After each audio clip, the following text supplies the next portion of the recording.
9 a.m. on Phoenix. It's 9:04. Welcome to Tuesday's edition of Let the People Talk.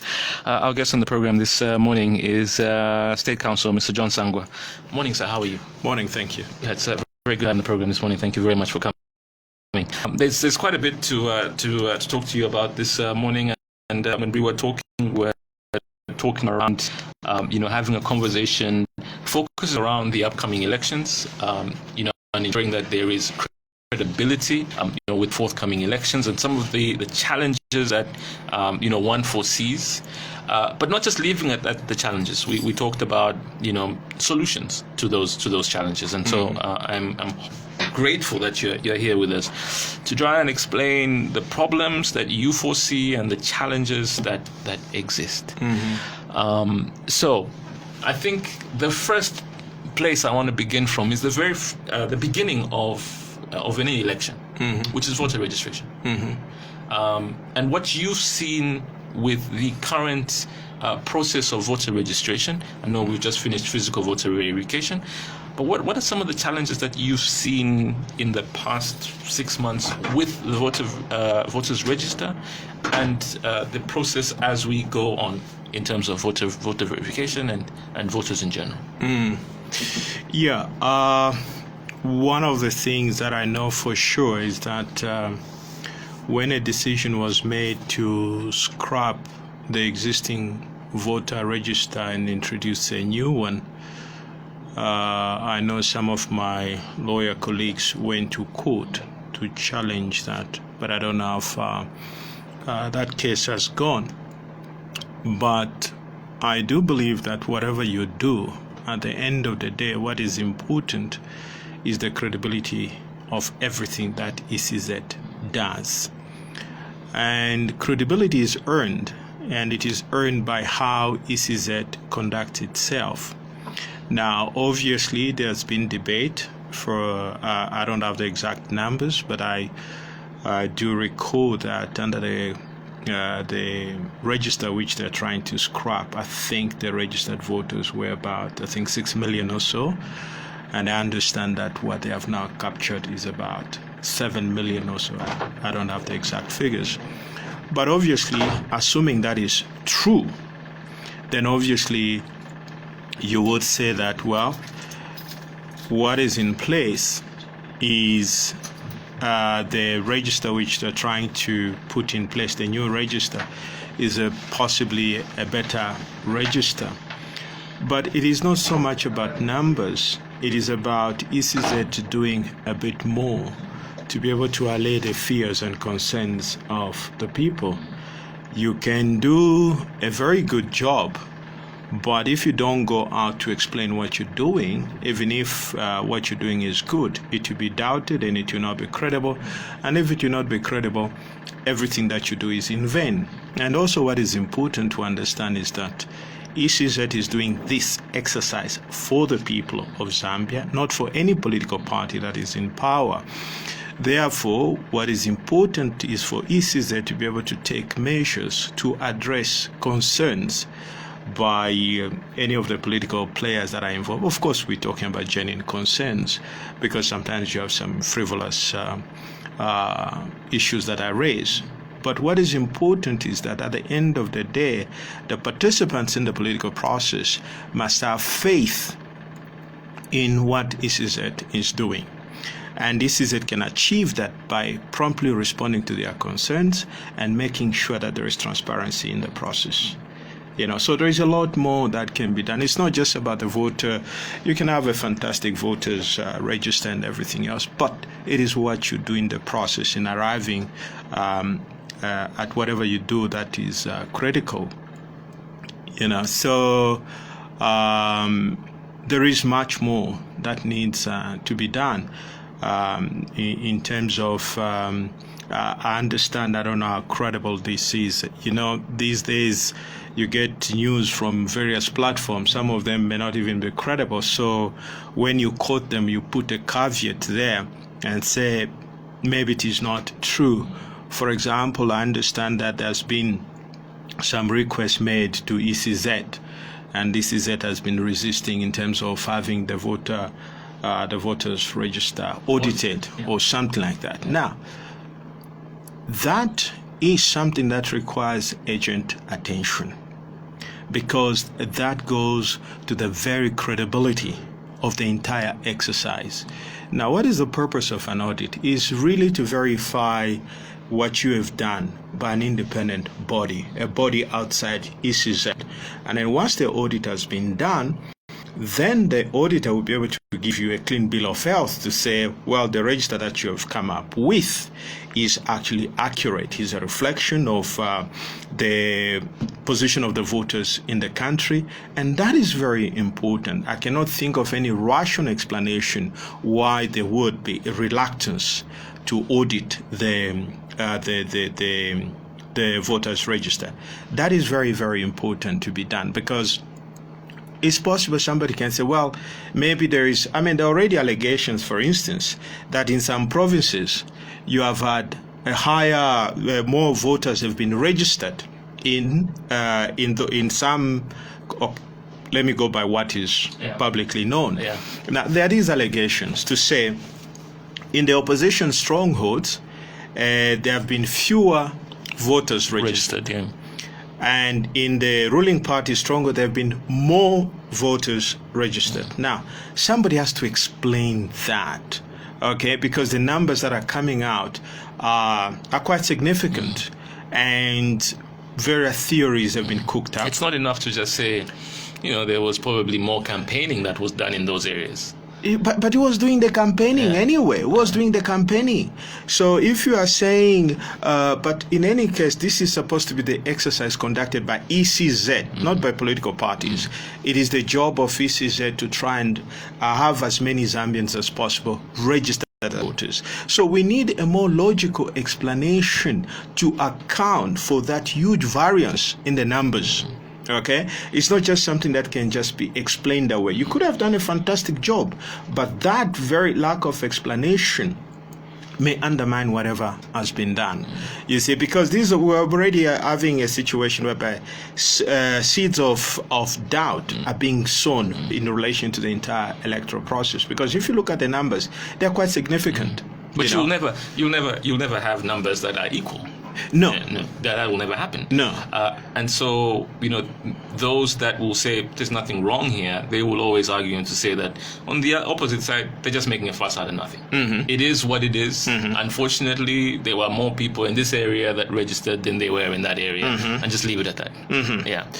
Yeah, but again, you see, the point is that it's different. For example, if you tell me to say, in southern province, it was raining heavily during the registration exercise, whereas in northern province and Luapula, there were no rains. So that's why people were able to go there to register, whereas these other people in other provinces were hampered by rains from going to register. That would be a logical explanation. But there has to be some explanation has to be given.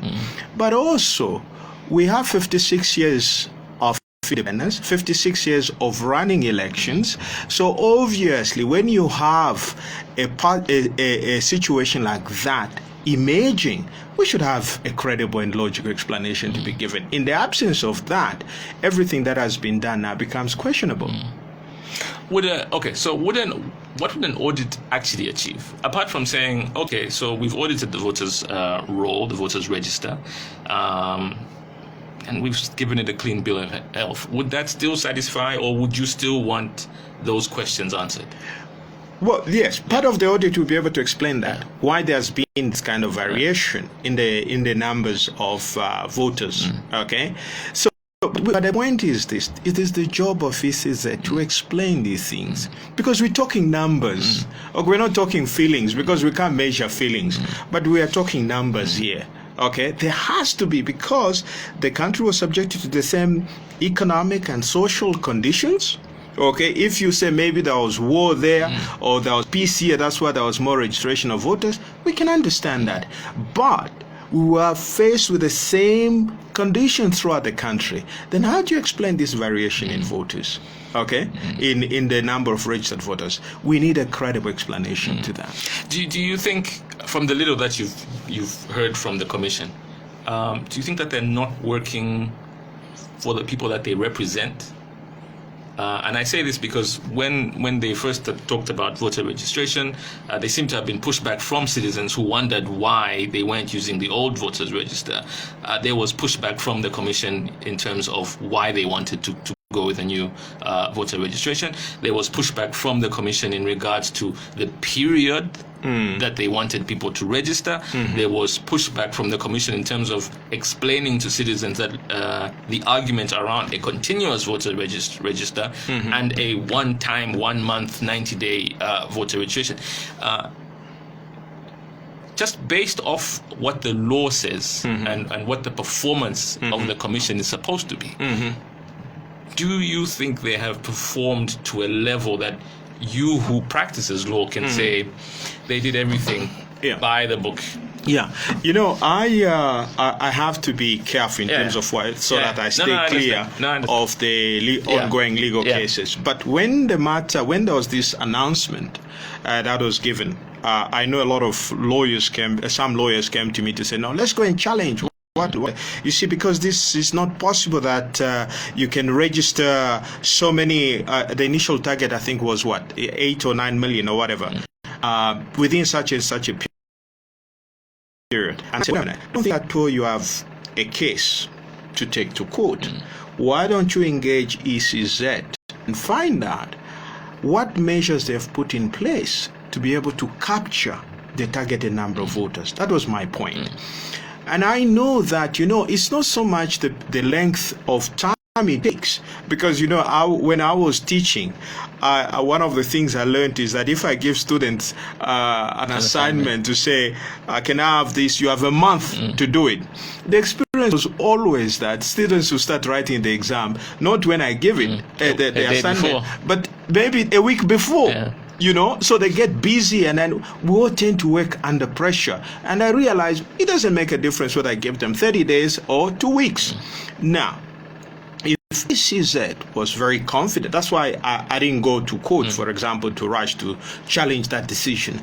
I wanted to see, first of all, the results. Now, the results that have come out on paper is that, we have actually done a better job. We have captured more people than what was on the existing register, which is fine. I have no problem with that, meaning that you have done a better job.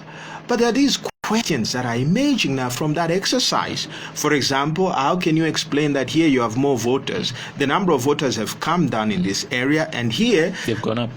Dramatic. In Luapula, for example, you have this, I think it should be Luapula, where you have this huge rise. I don't know the number, I can't remember the number, but there is an increase in the number of people. Give us some explanation. Those were some of the problems. Now, you have that number, which is now about 7. Now, some people are doubting that number to say, remember, there has to be accountability. You are a very critical institution. You need an outsider to be able to come and look at your system, look at what you have done, and be able to say, yes, what you have done is correct. You cannot assess yourself in terms of your performance because you are doing, you see, you are ECZ. You are running election for the country. Now, there are players that are involved in this process. These players need to have confidence and trust in what you have done. And that is what ECZ should really be focusing upon. You see, you could have 10 million, 5 million, whatever the number is. The point is the exercise credible? What measures have you put in place to ensure the credibility of that particular process? When there was this particular issue, I decided to have an issue with an open mind. In terms of numbers, I don't have a problem. But for me, really, what is worrying me, for instance, it's not, in addition to the issues that have been raised to do with ECZ, the audit, and then you have, again, pronouncements by politicians, especially in the ruling party, where they are now saying we are going to have a landslide victory. I don't know whether you saw this. Again, I put a huge caveat on the source of this information, where they were saying we're going to win with something like, I think, over 500,000 votes. I don't know whether you read that story. Then I'm saying, wait a minute. Where are you getting your numbers from? Okay? Because winning an election with 500,000 votes is a huge election. It's a huge win. Now, first of all, who has done an exercise on the ground to sample the views of the people to be able to show that this is indeed feasible or it is possible? Now, when you look at the data on the ground, that is impossible, in my opinion. There is no way a ruling party can claim to have a landslide winning or let me avoid this subject of President Lungu's eligibility and so forth. That is a topic for another day. I think with every indication now, that is a matter for the court to resolve. But if President Lungu claims to say, you correct me, but this is what I read, that is going to win by more than 500,000 votes. Now, let's assume that statement is correct. First of all, what is the basis of that information? Now, the data on the ground does not support that. In fact, in recent times, no president has ever won an election with that kind of margin anyway. Now, when you look at the elections of 2016, we're talking data here, with the 50+1 requirement, what it means is that the winning candidate is not competing with his opponent. He has to reach that 50% mark. Now, when you look at the last election, President Lungu won with 50.3%. 0.3% when I totted up immediately after the election, it worked out to 13%, 13,000 votes. But I was checking the data on the ECZ website. It's a little over 100,000. No. It is now gone up to about 29,000 votes. But in terms of candidate between President Lungu and his next rival, the margin was 100,000 votes. 100,000 votes. Now tell me, where are you going to get the 500,000? How are you going to replicate that 5 times? How? What data are you basing it on? Are you being academic here? Because as we all know, politicians who like to just say things. So it's a wonderful. If you're a politician, it's a wonderful thing to just throw out. We're going to win by 500,000. No. It's a landslide. No. Not when you are president. Okay. Not when you are president. Yeah. If you're talking about some cadre there, we wouldn't even be talking about it. When you are president or a senior member of any political party makes that kind of statement, first of all, it smacks of arrogance anyway. But in any election, there has to be some element of humility. Now, unless maybe you have already rigged the election, then that's different. But if the election is free and fair, there is no way anybody can predict to say there will be a landslide victory. No way. Now, the point that is also there is that even the data, you look at data, we rely on data. How is it humanly possible that you're going to not doubling, but you're going to get 5 times more votes than you got in the previous election? Obviously, there has to be some some explanation. Just like we are talking about the fact that you have to explain why, for example, you have less voters in Southern Province and you have more voters in Luapula Province. There has to be some explanation. And even when you claim you are not making, if you was reported to be stating an opinion, that's different. But this is a fact. You have a number. You are making a statement of fact. Now, for me, these are kind of statements which I would consider to be irresponsible to make, because then what you're doing is that first of all, nobody can say that because you don't know how I'm going to vote. You don't know how the people are going to vote. Okay? So, unless you have some power of divination where you can see the future, that's different. But if you don't, you can't even make such a prediction. And if you arrogantly state something like that, then people are saying, first of all, why are you specific? Why don't you say, I'm going to win by 200,000 votes, at least? Why 500? How did you arrive at 500? So those are statements that that are likely to undermine and make the work of ECZ very difficult. Okay, so these are some of the statements that should be avoided, because at the end of the day, nobody knows. That's why a vote in this country is secret. Nobody knows. I'm talking to you right now. I don't know who you're going to vote for. You don't know who I'm going to vote for. Okay, that is my prerogative. So there is no way, unless you've become a mind reader, then that is maybe the only way you can be able to predict. But even then, we're talking about when? This is April, May, June, July, August. 4 months. 4 months.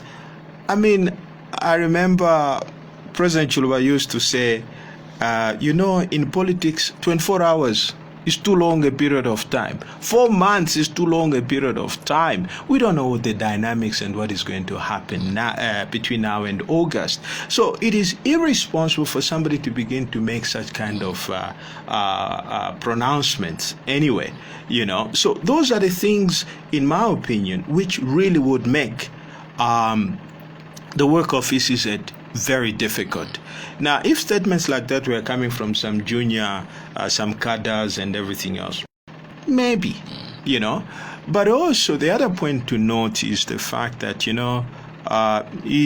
what is worrying me is not so much, there is the aspect of ECZ, but it's also about the lies, An election is based on facts. When you have a message to the people, you have to have a message that is backed up by facts. Now, what we're getting is politicians telling lies, But I guess they can get away. Maybe the fact that they're getting away with these lies, it means that you, the media, are not doing a good job in fact-checking whatever statements they're making. I wonder, because this is a disease that is world over. And I'm not here to defend the media. Yes. But it is a disease that is world over. Yes. The fact that there is a lot of fake news that is going around. There is a lot of money that is being thrown by politicians to everybody, including those in the media. I need to be very careful here. You also need to understand where I'm coming from. But there is a lot of that is happening. And I just, sometimes I sit and I wonder, can we ever have a genuine, free, fair election when there is so much money in politics, and that money is able to influence pretty much everybody, whether it's the media, whether it's voters themselves, based off empowerment programs or whatever you want to call it. Can you ever genuinely have a free and fair election in African politics, or just politics in general? That is a very important question you have raised, and other than what you have discussed, you have a problem with the amount of money that is being thrown into this campaign, apart from the lies and propaganda. Lies and propaganda will always be there. Yeah. But look at the money now. For me, if you throw, first of all, anybody who throws money at voters, for me, is very ignorant, actually, because it means you don't understand the dynamics of politics, okay? Because, somebody can get your money, but you won't be with that person in the polling booth. Somebody will collect your money, and then you vote otherwise. But for me, that is not so much a problem in terms of what is being thrown at the voters, because the voter is wise. A voter knows, At the end of the day, I have faith in the Zambian voters. Okay, let me just give you the scenario. I think most people have forgotten about this thing. If a Zambian voter was stupid, Arabi would have won in 2011. Arabi had more money than Michael Sata. But in the end, the people still collected the money and voted the way they wanted. Even in this election, I still believe that the people are wise enough. You cannot buy votes, because first of all, it's an investment whose return is not guaranteed. I would, if I were a politician, I'd use my money to beef up my logistics and go around the country, spread the message and so forth. but not to give out money as handouts, buy beers to people and everything else. That is a very primitive way of campaigning. But that isn't what's happening. I mean, with the former MMD government, it was very different in terms of how they were going around spending this money.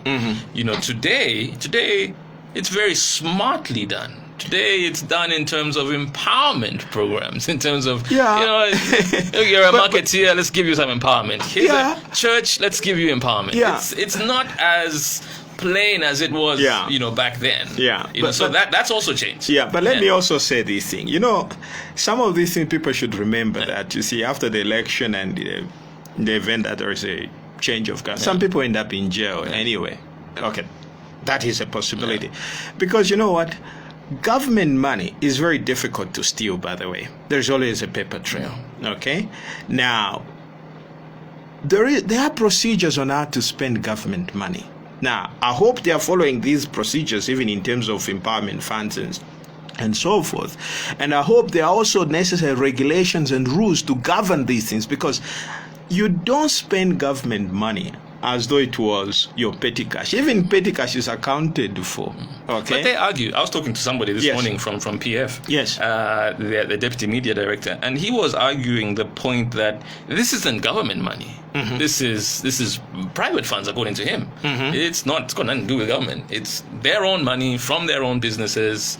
And sometimes I sit and I wonder, at what point does a commission that is supposed to ensure that there is fairness, at what point do they come in to say, hold on, this is too much, you've gone too far. This is no longer just plain empowerment, but this is vote buying. Yeah, it is. I mean, you see, this is one of the important points to talk about. That's why sometimes you find your international election observers, they come on the day of the election, and then they after the election they declare it free and fair. But election starts months before the actual casting of the ballot. You have to look at what has transpired previously. Okay? Now, you have to look at that. What was the conduct of the people? Now, well, if you have too much money to throw around, well, I mean, the problem is that, you see, this is one of the things that should have been addressed, is that there should be a law to be able to regulate how much money is spent on an election. But unfortunately, to the best of my recollection, there is no such a law, which is unfortunate, because the party in power invariably will have more financial muscle than any other person. But again, the beauty is, it doesn't mean that once you pump in so much money, it's going to translate into votes. There's no such a guarantee. If you are reckless enough to spend your money that way, first of all, I don't believe that is even properly earned money anyway, because properly earned money, you wouldn't spend it that way. You'd spend it a bit more responsibly. But assuming you do that, if you have your own money, you want to throw it away, there is no law against that. Okay, you can do that. But unless you have a law that regulates, limits what you put in an election, then you are going to have these kind of problems. But the beauty of it all, I'm not so much worried about doing this thing. My worry is when you start getting money from state coffers and pumping it into an election. That is where I have a problem with. But if you have your own money, you can spend your money. But you'll never know, would you? Pardon? You'd never know. Where the money? Yeah, you'd never really know where the money. I mean, here we are in a situation where there's so much money. Yes. This is factual that there is so much money, being splashed around. But the question will always be, where's the money from? Yes. And it's easy to just say. I mean, I've heard government officials being quoted in the newspapers saying, they have businesses. You don't look at members of parliament as people that are just members of parliament. They have a business record. So how do you then say, okay, this money clearly is from government, this is private owned money? Yeah, I mean, that is difficult. I mean, that is where possibly the auditor, that is not the job of the Auditor General, to be able to trace where, because you see, government money is allocated to a particular, you see, government money has to leave an account to another recognized government account, or government controlled account, or an account of a government related entity, and so forth. And then that is where now it is the job of the Auditor General to say, listen, you received X amount, you've spent X amount. It should be traceable.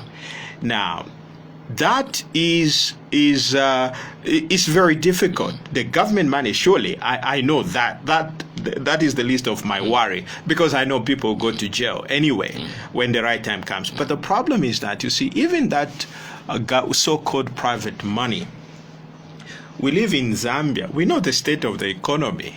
But the point is that, you see, if you are, it's from your own business, it's very easy to verify anyway. And when you are able, because it means that you must, that money which you are dishing out is from some profits that you have made. And if it is some profits, then how much have you paid in terms of taxes? It's very easy to catch these people, you know. But for me, it is basically irresponsible for anybody to use money for that particular objective. And it also shows some level of desperation, okay? Because if you have done a good job, you have had a 10-year or 5-year mandate, and you have delivered, there is no you to people. Because first of all, one of the things people don't understand is that when you begin to give handouts, it's particularly an insult to the people. If you have delivered, you must have created jobs. You must have enabled people to make their own money, because people are not asking for handouts when they put you in power. They are asking you for you to be able to create a conducive environment for the people to realize their full potential. Nobody wants to be a beggar. We all want to have good jobs, because it's guaranteed and it's sustainable. Now, when you begin to pump in that kind of money, there is another side to it. What it shows is that you haven't done your job. Because if I've delivered on my promises, I should have see the impact in your life. And you would be telling me to say, well, I'm going to vote for you because my life has improved. My life was here and I'm now here. Why would I want to change? Now, let me say a few things. I mean, I grew up in the Kaunda era. One of the things that people should understand is, why did Kaunda rule for 27 years? 27 years because he was able to deliver. People were okay. Now, we threw him out because the system collapsed at some point. People don't care about who is in power as long as their lives are better. But when the lives are affected, they begin to ask, who is responsible for this mess? And then they'll find that it is you who is supposed to be, who was voted into power and who has messed up things, and they'll throw you out. So when you do that, you start bribing voters. What you're basically saying is that any sensible voter will know, yes, you give me today chitenge or whatever. Am I going to feed on chitenge? Or you give me a bag of milli meal. Is that sustainable? It's not sustainable. Give me a job, because the job is more sustainable, you know. So it is actually a serious indictment of failure when you start bribing voters. Because if you have delivered, there is no reason to bribe anyone, because your track record is there to speak for itself. All right. Do you think that at some point we need to start talking about laws, you know, being put in place to ensure that, you know, our children, our grandchildren won't experience what we're experiencing now in terms of how much money is being thrown around? Yes, I think we need to do that. You know, the problem, you see, the way the way the law works is this. Unless you can, two ways in which you pass a law. If you foresee a problem, you enact a law to address that problem, with that potential problem. But again, you might be living with the problem. Then you realize, hey, the laws that are there are inadequate. Can we pass a law and then to be able to address that particular problem? I think there is need to pass a law to be able to regulate that. But I'll tell you, my view is that it's not so much a question of you can have as many laws as you want, but you're not addressing the real problem. Which is why? You know, we've never had a national conversation on our political system. We have all assumed that we understand what the political system is supposed to be, and yet we don't. Everybody from the ruling party to the opposition parties, I don't think at all they understand how this political system is supposed to work. And this has been the problem from independence. Okay? Now, the way our system, our political system is based is that there has to be an acceptance of certain values and principles. Today you have a ruling party and you have an opposition party. Now, the ruling party must accept that the opposition party is necessary for its own existence. Okay? The opposition party exists to check on the ruling party. The ruling party must accept the fact that at some point in future it may end up in the opposition. And the opposition believes that at some point it will end up being a ruling party. So the system is based on that assumption that the ruling party accepts that an opposition party is necessary. That is how the system is structured. So that the ruling party, the party that is ruling at the moment, will not do anything to destroy an opposition party because it considers an opposition party as necessary. But unfortunately, our system has never worked that way from independence. In fact, somebody once joked to me to say, what is the equivalent of an opposition in any of the Zambian languages? They've reduced an opposition as an enemy, basically, who has to be destroyed. Now, that is not the view of how our political system is supposed to work. What has happened is that if we go back to 1964, what you see, we have two political parties that emerge: African National Congress and United National Independence Party. The UNIP had a majority. As a result, they elected a prime minister in 1964, and then the prime minister became the president after independence. ANC was the second largest political party. And what happened was, the assumption was that at some point the ANC would be able to do a better job and be able to become the ruling party. But that is not what we saw. What we saw was a systematic destruction of the ANC by UNIP, which resulted in the introduction of one-party rule in 1972. And that wiped out ANC. So there is that failure to understand the necessity of an opposition party. Now, even when after 27 years, Zambia, that was one of the richest countries in Africa, was crippled, became the worst indebted, least developed country in Africa by 1991. Now, why? Because when you're a one-party rule, there's nobody to challenge you. You are able to put up crazy policies and everything else, which were responsible for damaging the economy and everything else.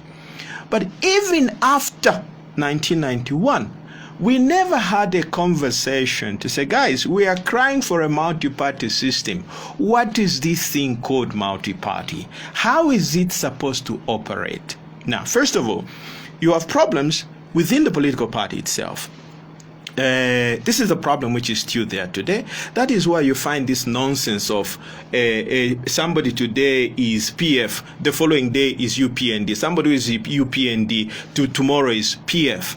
Now, that is failure to understand, because first of all, when you make a decision to be PF or to be UPND, there is something about PF that you like, and there is something about UPND that you like, that will make you to say, okay, I'll go for PF as opposed to UPND, or I'll go for UPND as opposed to PF. That should be the thinking of the membership. But unfortunately, these two political parties have not even articulated their differences, because I can ask you, maybe you know, but if you ask me, what does PF believe in and what does UPND believe in? I would have a problem in answering that question. Okay, the only difference would be the fact that, well, UPND is led by HH and then the other one is led by ECL. For me, that would be the only major difference. What about policies? What kind of values do they have? What kind of principles do these parties have? They have never been articulated. And that is why it is so easy for somebody to jump from one political party to another political party. Because if there is no clear-cut principles and values. Maybe the only distinction is my friend's political party, which is the Socialist Party, which has a clearly set agenda which distinguishes itself from the others. It has given it its own identity. They have articulated their position to say, okay, fine, we're a socialist party, and this is what we stand for. Now, for you to go socialist, it means you must buy into the values of the socialist party. Now, when you look at UPND, you look at PF, what is it that distinguishes them in terms of policies? You can say, okay, we'll create jobs, we'll create this, but how are you going to do that? You see, so there is a problem, and that is why it's so easy for one political party, one person to jump from one political party to another.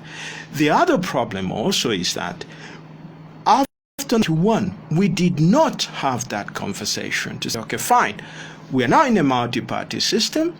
What does it mean? And you saw that in 1991, there was obviously a landslide victory by MMD. In 96, now, Chiluba used some very subtle messages in terms of winning votes, for example. One of the policies introduced, which of course, people celebrate today, that it opened up the minds of Zambians. Zambians have become property-minded and everything else, was the selling of government assets, government properties and council properties and so forth. But the fact that it has energized Zambians to buy property, that was a consequence which was not intended. The intended objective was to try and get votes in 1996. What happened in 1996 was the fact that MMD went out to wipe out UNIP, because basically UNIP was Kaunda, Kaunda was UNIP. You stop Kaunda, you effectively stopped UNIP in the process, and it worked. After 1996, we were basically a one-party state. Now, various moves were made. So in this case, there should have been no move to back Kaunda in 1996. But it happened. Why? That was an attempt to destroy an opposition party. Now, you never do that. So what it means is that when you do that, it means you don't recognize, it means you don't understand the system, and that is why you can't go and even start bribing people. It means you don't understand how the system works, It shows desperation. It shows that you are not willing to cede power. Because when you're in the opposition or you're in the ruling party, you recognize the fact that my stay in power is dependent upon the people. As long as I deliver on my promises, the people keep me in power. An example of this is, for example, Botswana Democratic Party, which has been in power since 1966. Now, obviously, the people of Botswana, why would they want to change the political party? Because the party has been delivering on their promises. Okay? Everything you look at Botswana, all the indicators, economic indicators, political indicators, they're all positive. Okay? So the people are smart enough. The people will not remove a party that is delivering on its premises.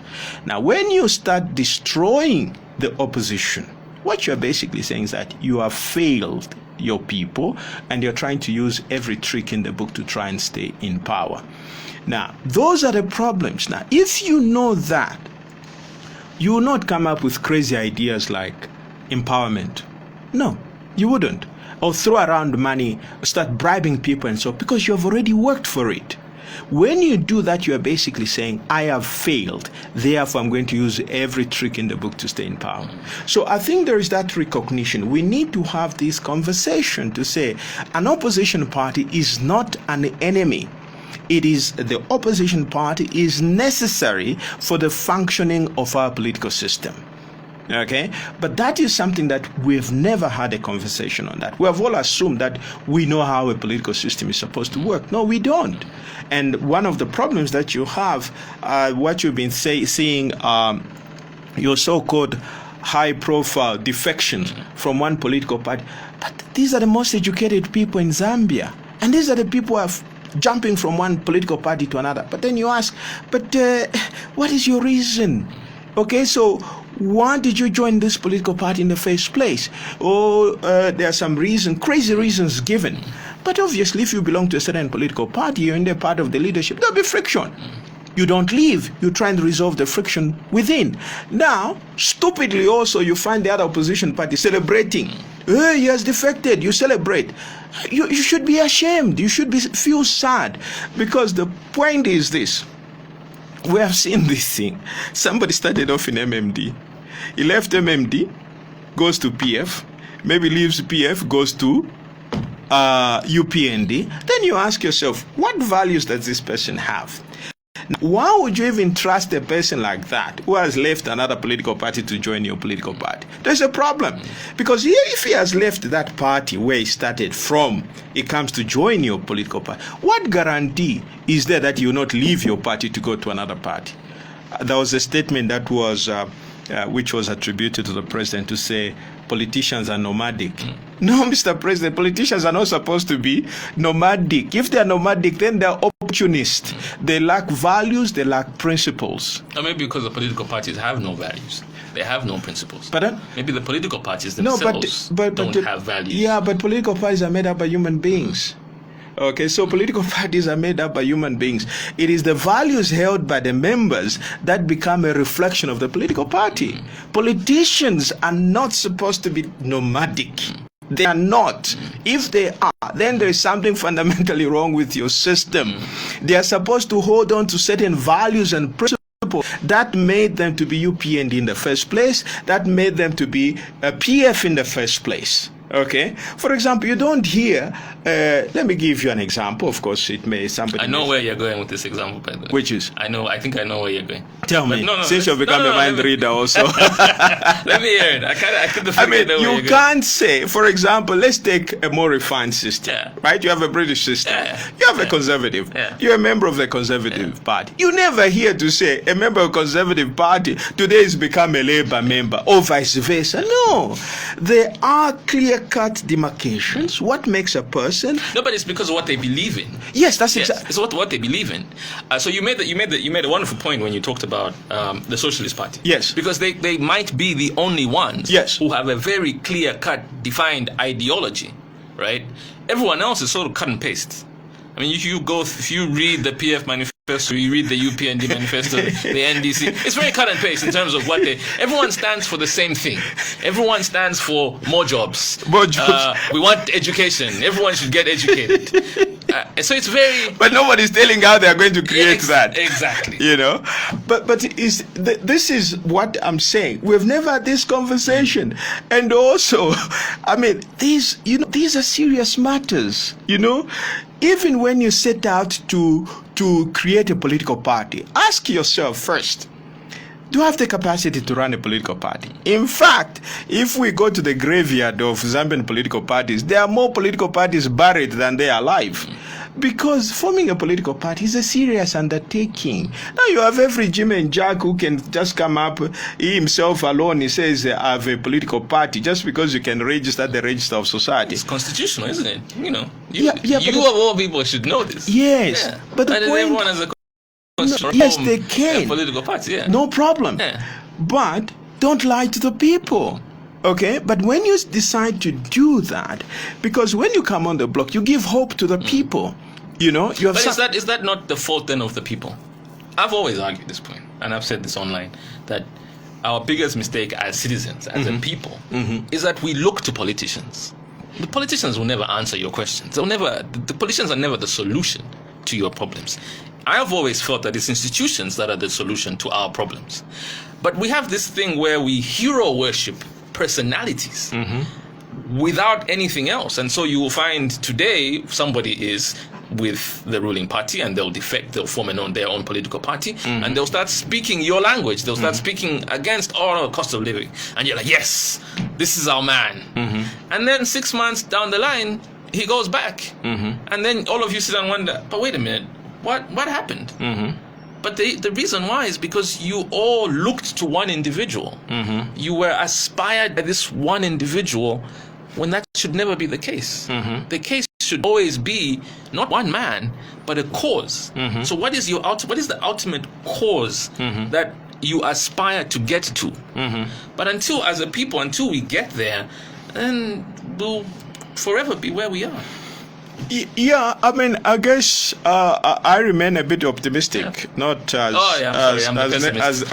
pessimistic as you are. I'm the pessimist. But this is a conversation we need to have. what you're saying is true. You know, in life, I've always believed that there has to be a sense of self-evaluation. Now, when I decided to form a political party, I'm not trying to promote my friend, Fred Member. That's fine. But I'm very close to him. And when he made his decision to form a political party, he never consulted me. Okay? And I think he knew why. Because if he had asked me, I'd have said, no, wait, don't do it. But he's driven by his own conviction.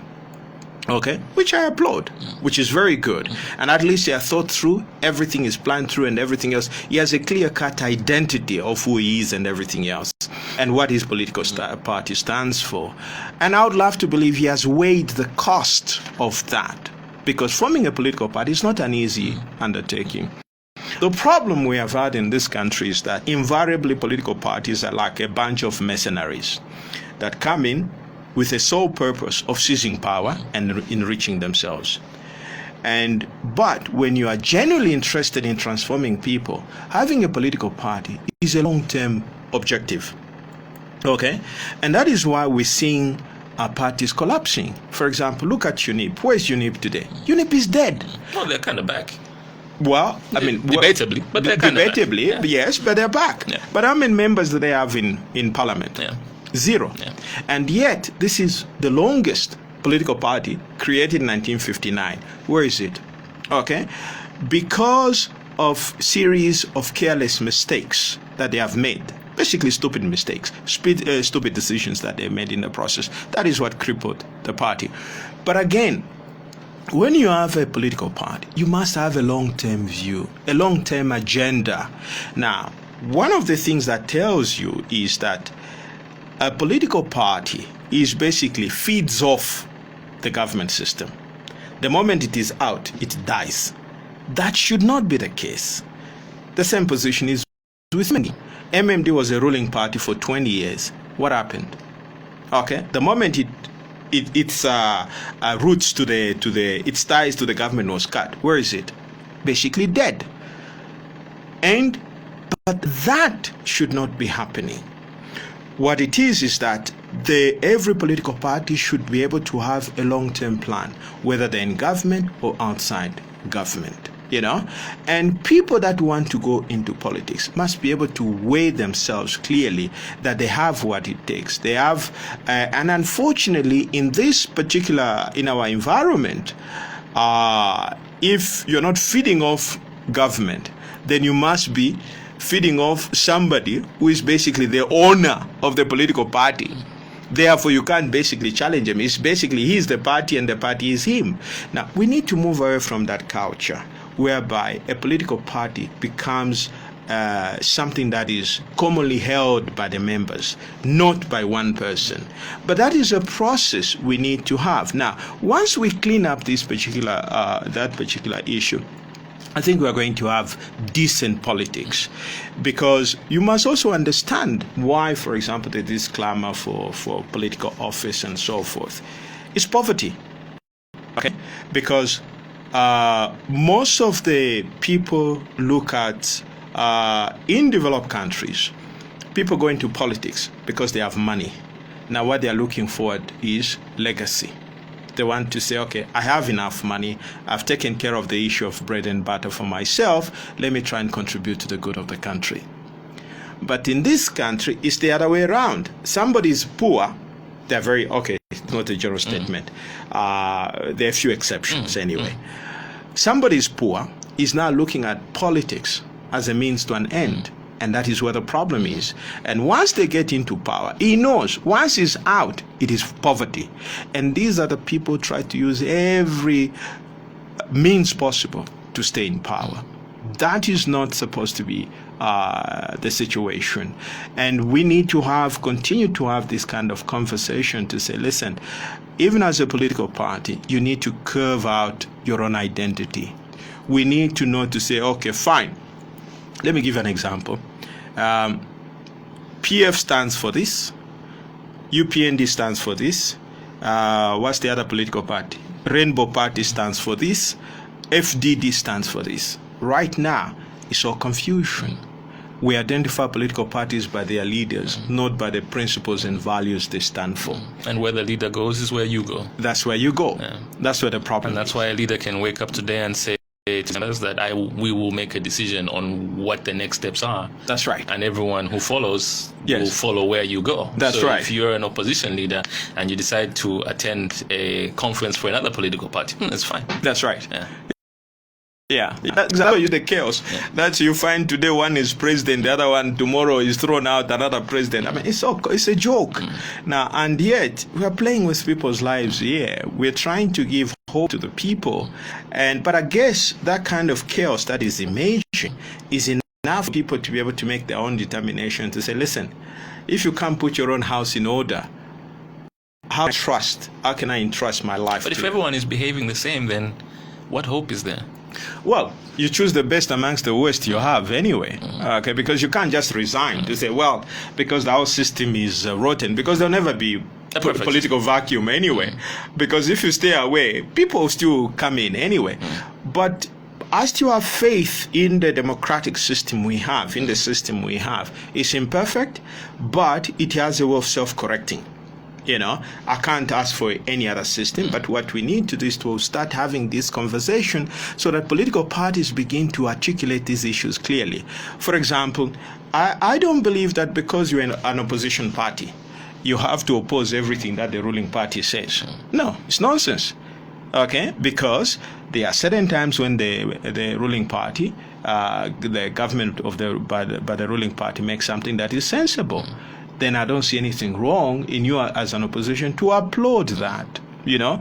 But we have that culture of opposing everything. No, that has to stop, because at the end of the day, when the ruling party makes a decision, that decision is supposed to benefit the poor. Now, why would you oppose that? I'm reminded of some statement that was made by some leader saying, well, if I get elected, I'm going to scrap the grade 12 requirement. First, I mean, where are you coming from? Okay? First of all, why is that even a problem? It's there in the law.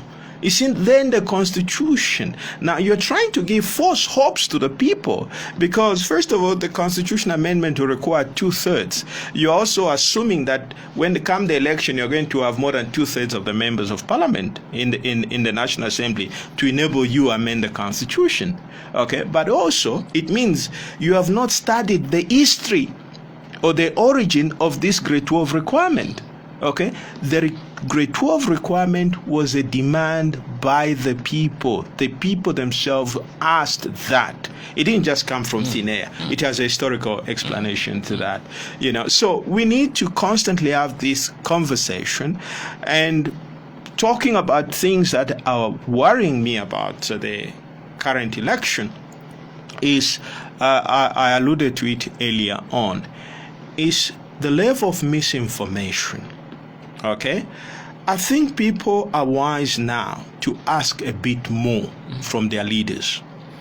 In 2011, the slogan was more people, more money in your pocket. That was the selling slogan. But we never paused for a moment to ask, say, hey, wait a minute. How? Okay? We simply got excited. More money in our pockets, more money in our pockets. We have to be a bit more intelligent to engage our politicians. It's okay, more money in our pockets sounds good. Can you tell us how you're going to achieve that? Okay? Unfortunately, we're not having that. Now, the saddest part for me is that when leaders are telling lies, because you never build a country, develop a country based on lies. You develop a country by giving people factual information. For example, I've heard of people say, especially people from the ruling party, say, we are going to be elected because people are happy with us. We have delivered. We have delivered development. Now, let's pause for a moment. First of all, what is development? Nobody has defined development. You building 3, 4, 5 flyover bridges, does that equate to development? The answer is no, it's not. It's not. Can I give you the answer that they would give you? Yes. They would say that you are spending less time on the road, that your vehicles don't require that much work to be done in terms of wear and tear. And by extension, it then means that you have more money in your pocket, and so that's development. I see. But unfortunately, that's an argument that they'll yeah, but you see, unfortunately, those are not the economic indicators that will tell you what development is. Okay, that is necessary. But again, don't forget, these bridges are only in Lusaka, and Lusaka is not Zambia. How are the people in rural areas living? Okay, I mean, for me, what really shocks me is when people are saying we have delivered. Now, don't just say you have delivered. Give us figures. Give us statistics. Because when you have delivered, you're delivered. They are deliverables. Give us figures, what you have done. Okay? For example, I'll give you an example. I have a problem. I sit back and I say, fine, I'm a citizen and I've equally been impacted by whatever policies that have been in place. You have had a party in power for 10 years now. Now, all what you have to do is, what was the state of affairs in 2011 and what is the state of affairs in 2021? Very simple. Now, if you look at that, there is no way anybody sensible would say that things are better. And if you say that they are better, you are lying. Now, but this is the kind of lies that are being, let me give you a few examples. In 2011, this is an important point.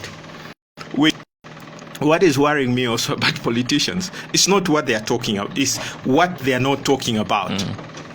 Everybody's talking about development to provide free education, free this, free that. The point is, how will you do it? Now, there is one problem we have in this country that nobody is talking about, which is the debt position. The debt. Now, first of all, there is debate. Some people have given to say, well, our debt position is, I think I saw some figures were talking about 30 billion. Others were saying, no, it's 22 billion. But the government position is that it's about 12 billion. Let's take 12 billion. How do you explain a debt position of 12 billion? Okay? Now, how are you going to service that debt of 12 billion and still have enough money to carry out the various development, to make sure that your education is properly funded, your healthcare system is adequately funded, and you grow the economy and everything else? How are you going to achieve that and still service the debt? I've not heard the answer from PF, I've not heard the answer from UPND, I've not even heard the answer from any socialist party, and yet debt is a key issue. Now, let me backtrack a little bit. We need to understand what was our debt position in 2011.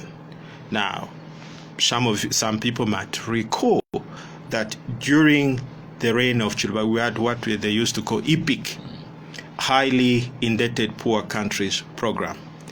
Now, through that program, the G8 richest countries in the world came up with a position where they said, these poor countries, including Zambia, are caught up in a debt trap.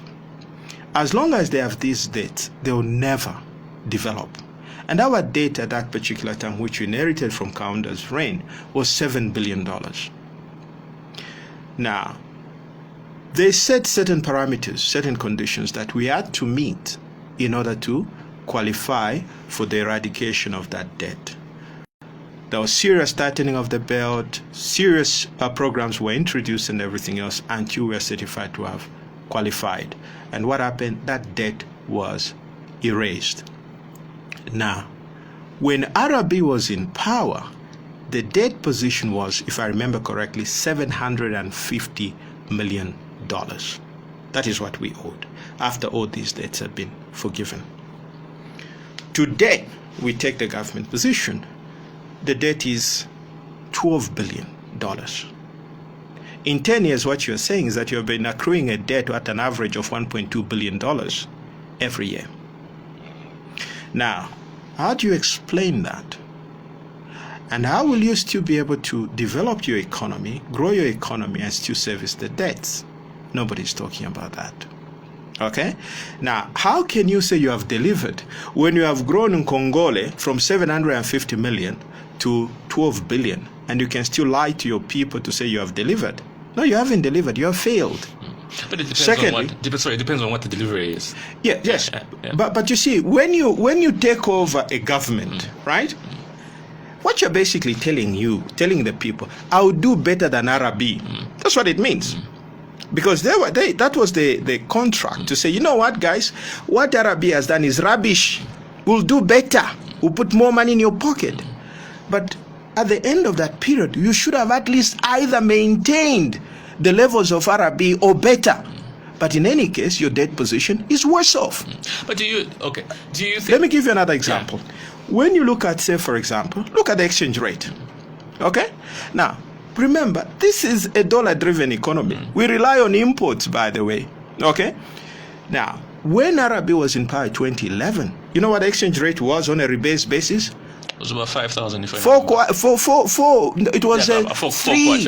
kwacha, 3,900 kwacha to the dollar. On a rebased basis, you'll be talking about 3 kwacha 90 ngwe. 2011, what is it today? You're talking about 23.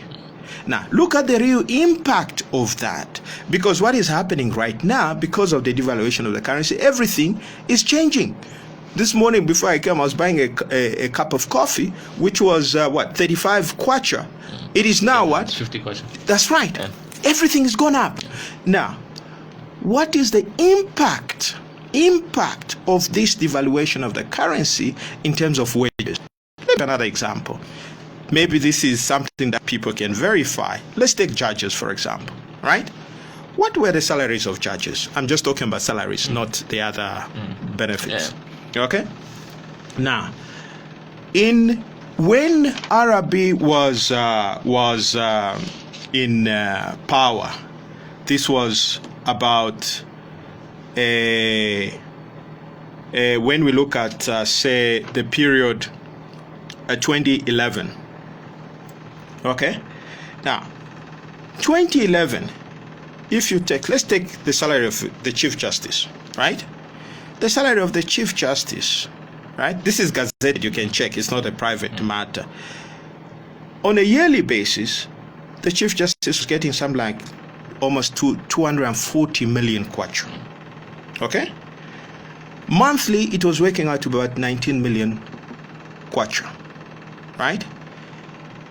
In dollar terms, this was working out to about $5,900.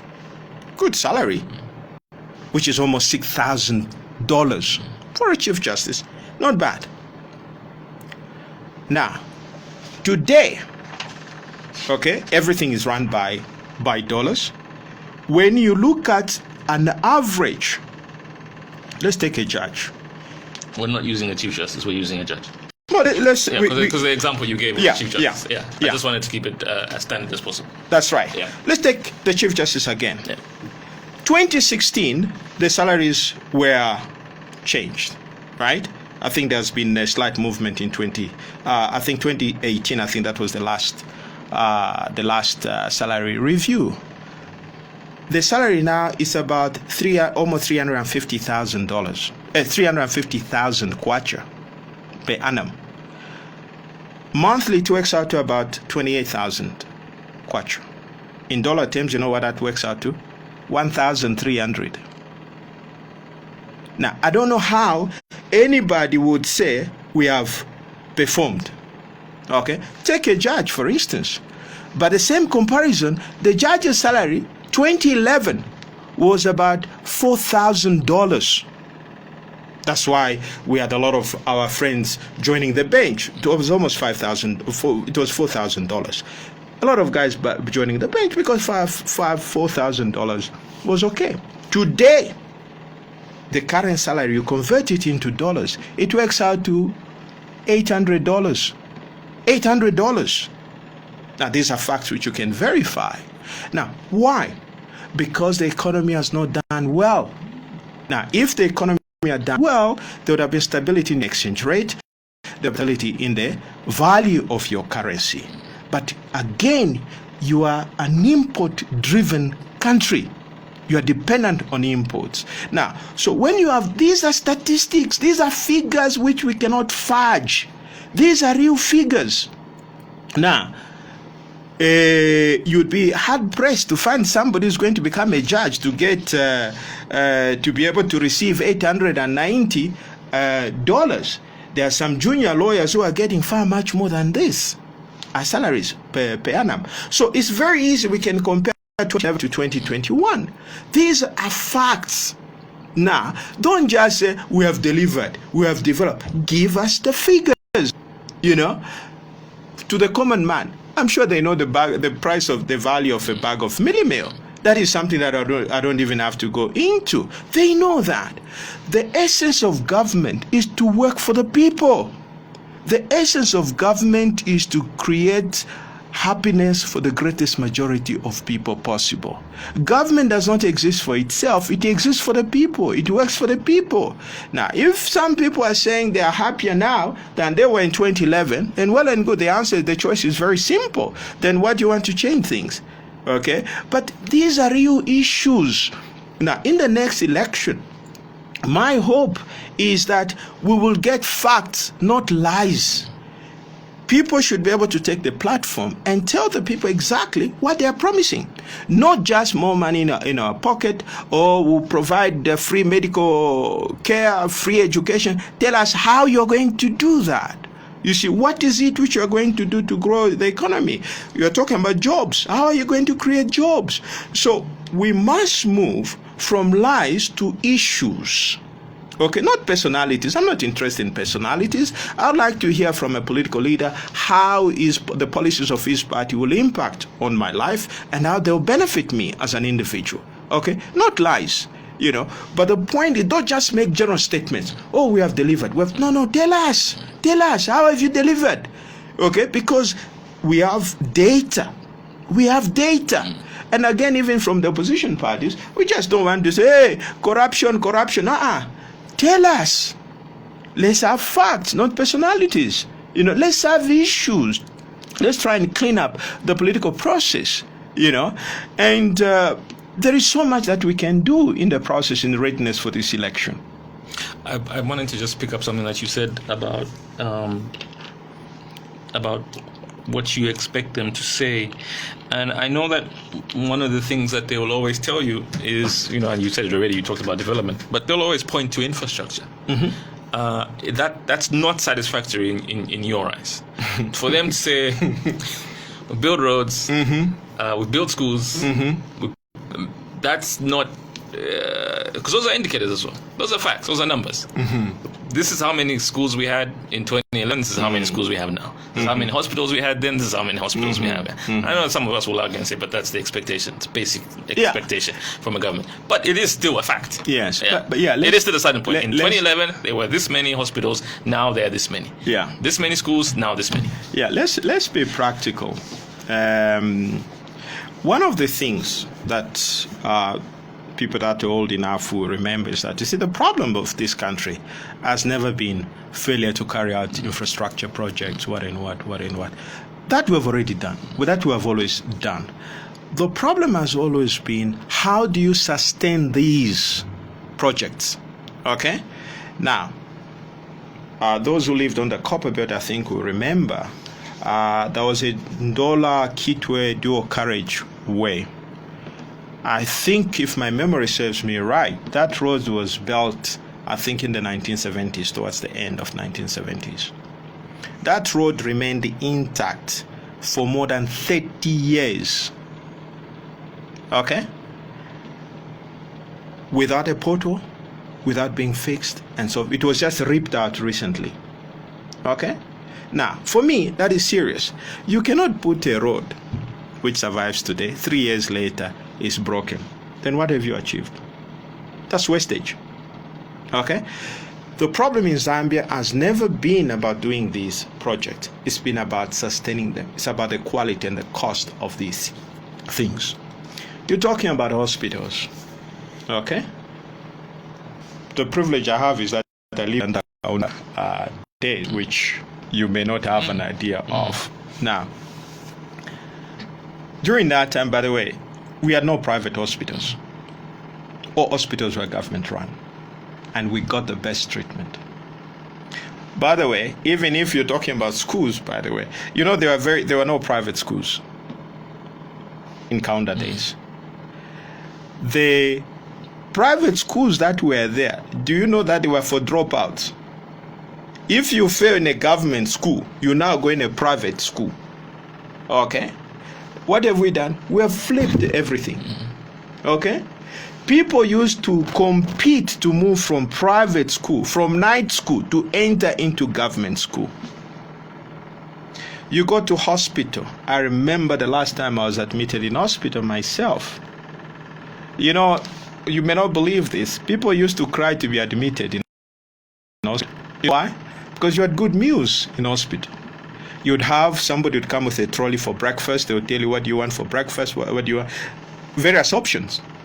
And you had your lunch, you had your dinner. Your relatives did not need to bring you food in hospital. That's where we have come from. Okay? These were government-run institutions. Okay? Now, school. I feel myself privileged. I went to school from grade 1 to university, came out with 2 degrees. My parents never paid a dime. I had everything. The only thing my parents had to do is to buy me uniform. Now, so we have a reference point we can compare, because you're not just talking about in a vacuum. We have a reference point. So improvement for me is taking us back to where we've come from. Not taking you back 10 years ago. No, not 10 it's years. Not taking you back to yeah, MMD period. No. Because for many, Mr. Sangwa, you said it just here. You said that you are from that school of then there are many of us, many new voters who are sadly not from that area. If you tell me now, if you say, look, we'll admit you into a government hospital, I'll say, no, thank you. Forget it. In fact, you know what they call it? It's a departure lounge. Exactly. Yeah. So for many of us, our reference point is sadly 10 years, 20 years ago. That's our reference point. Yeah. So we can only compare with what we experienced during MMD as to today. That's what we compare. That's the advantage of age, anyway. But even then, when we look at it, let's take for example hospitals. Can you find drugs there? Can you? What is a hospital? The hospital is not the building. It's the service you get. In other countries, people get treated under a tree. You go there, you even have mobile clinics where you have your operating theater. They'll set up a theater there, attend to all kind of challenges that you may have. At the end of the day, they give you medicines. Hospital is not the building. It's what you get out of it. It's the service that is rendered from that building. Yes, you can have 20, or even you can have all those numbers, but what is happening? And this is why we're saying, let's not just talk about the numbers. We talk about the numbers. Let's go beyond the numbers. What are you talking about? There are no drugs in hospital. You go, they'll give you a prescription, and then you have to go buy medicine from their thing. You have people, for example, who want to have a CT scan. They have to wait. Okay? They have to wait. In a week, even if you are critically sick, you have to wait. And even if, let's say, you find it's possible to get a CT scan, they'll tell you, maybe the radiologist or whoever is running it is not there. If he's there, then most likely there are no fumes. So it's also the quality of what we are offering, not just the numbers. Look at classrooms, for example. How many of them are equipped with desks? How many of them have the necessary ones? Okay, I went to school for free. Okay, now even you, for example, picture that. What happens in schools? How many schools have teachers? What is the quality of the education that is being given? Okay? It's not just a question of talking about numbers. What is coming out of those numbers? Okay, so even if we say, let's take MMD as your reference point, but even the MMD is not even a proper, it's not even a benchmark anyway. Okay? Even that, we still deserved better. So for me, that is what we're talking about. We need to have an election that is issue-based. I mean, I was looking at it. I was passing through town, and look at those streets: Freedom Way, Lumumba Road. Totally impossible. Everybody's selling. And I asked myself, why? If I went to one of those marketeers and say, instead of you selling by the roadside, busy street, busy road where you can even get bumped off by a truck, if I gave you a job, do you think that marketeer will think twice about taking the job, which will guarantee him an income? The reason they're doing that is poverty. Okay? So you cannot say you have delivered. You delivered, for example. I would like to know, for example, you telling me to say, okay, fine. Unemployment, first of all, nobody even talks about the figures of unemployment. If you are looking for figures of unemployment in Zambia, you won't even find them anyway. But those are issues we should be talking about. To say, I would like to hear somebody from PF say, 2011, unemployment level was 50%. We've cut it down to 20%. I'll applaud you. Then I'm going to give another term so that you can bring it down to 5%. It's easier to talk about how many people you've employed than how many people are unemployed. That's right. Yeah. That's Okay. why those numbers don't exist. They don't exist. Okay? But these are things that we should be, because you see, the problem is that if you go that route, we easily prove you wrong. We easily say that you are lying. Okay? So that is why, even if you are talking about, yes, we have created so many jobs, but the point is that I want to know the quality of jobs. what is the quality of job? What are the people that are still unemployed? Okay? Fine. If you have employed, we have created 2,000. In fact, even those figures are lies anyway, because nobody even can verify them anyway. You can create maybe 100,000 jobs. Fine. But what dent are you doing to the unemployment pool? Nothing. Okay? If we don't have the figures. Now, we need to have a quality debate on these issues because it's good for the country, and then we have issue-based issues, issue-based election. Now, obviously, I know we've talked about a lot about these negative things, about what is wrong and everything else about the election. I know I heard the president say something like he's invited international observers and so forth. And it comes down to the same thing we're talking about, where he's on record as having said Zambia is going to have free, fair, and credible election. Right? What does that mean? What does it mean? Simply a statement. I would like to know what measures this government has put in place to ensure that we have free, fair, and credible election. Those are the things we should be interrogating. But again, you cannot say you'll have free and fair election when there is so much amount of money being dished out and you are president, okay? And you don't see that as a problem because that will undermine the credibility of the election. If I were president, I would be able to say, listen guys, stop this. If there is no law, pass a law immediately to control that, okay? Because those are measures you do to introduce, to give credibility to the election. But nobody cares about how much money is being pumped into these things because you're distorting the facts, the situation on the ground. You have other things. For example, people have been talking about the application of the Public Order Act, that there's fears that it may not be applied equitably amongst political parties, which is always the case. One of the things you can do is to the president to come out openly and give a directive to the police. Police, evenly apply the Public Order Act. There are several steps that the president several pronouncements that the president can make that will instill confidence in the electoral process. And so far what we have is simply a statement to say we're going to have free, fair, and credible election. It is no different from saying that you'll have more money in your pocket. So we have to move away from slogans, from empty statements, into practical steps that will be taken to ensure that particular statement comes real. Can I read you a couple of questions from people? Yes. Let me take a break first, and then I'll come back and read you 4 of them. Young brains are constantly buzzing with important questions like, why does Molly often know so much? Why is Mira so good at solving crimes? Why do Lex and her friends need a side hustle? Why is Elliot in space? Why are Darwin and Newt so clever? Luckily, GoTV has all the answers on our kids' channels like PBS Kids, Disney Junior, Nickelodeon, Da Vinci, and Cartoon Network. So get GoTV today to keep your little one's brain entertained. GoTV. Love it. Do you love sports? Do you enjoy sports betting? Melbet Zambia offers you more than 1,000 games per day to bet on. Register today using the promo code BOLA and get a 200% bonus and a free t-shirt. From your first deposit, from as low as 15 kwacha up to 1,850 kwacha. Why wait? Start betting today by visiting melbet.co.zm and voila, rewards are yours to earn. Bet responsibly. Not for persons under the age of 18.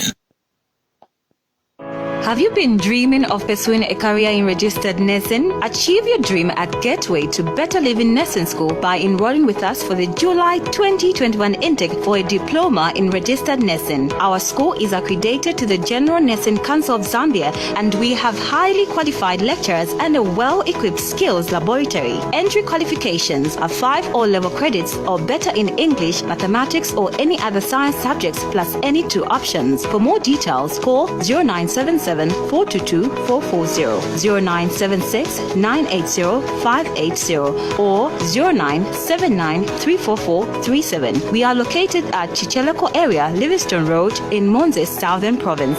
Gateway to Better Living Nursing School, a reputable institution that translates your dreams of becoming a registered nurse into reality. Phoenix FM. Let me start with Justine. And by the way, welcome back to Let the People Talk. Our guest this morning, Mr. John Sangwa, State Council. Let me start with Justine.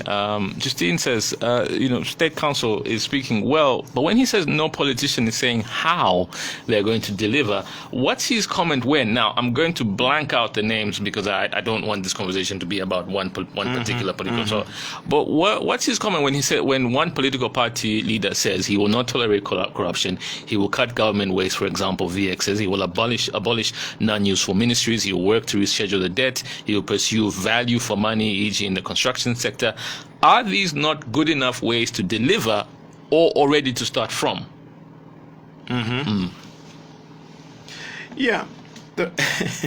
The point is this: these are all. Do you have a list there? It says corruption. Yeah. Let me just bring it back up again. It says corruption, cut government waste, for example, VXs, abolish non-useful ministries, reschedule the debt, pursue value for money in the construction sector. So there are 5 here. Yeah. Okay. Yeah.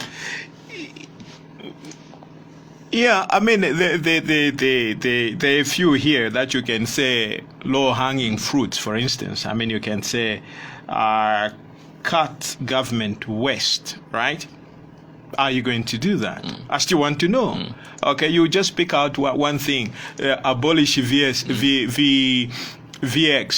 But the question is the cost of the VX, is that the only thing that is bloating government expenditure? Okay, now there is much more that is required. So that is, for me, it's just a statement that one is making, reducing government waste and everything. That is a statement made. You're talking about corruption. The question is how, because we have laws in place, but there's still corruption going on. What is it that you're going to do differently? Okay, remember, we have had laws. First of all, the law on corruption, I think we introduced it in Kaunda time. And then thereafter, during MMD, we must have passed, I think, 1 or 2 laws on corruption. And I think after SATA came into place, we introduced, and we repealed that one and introduced another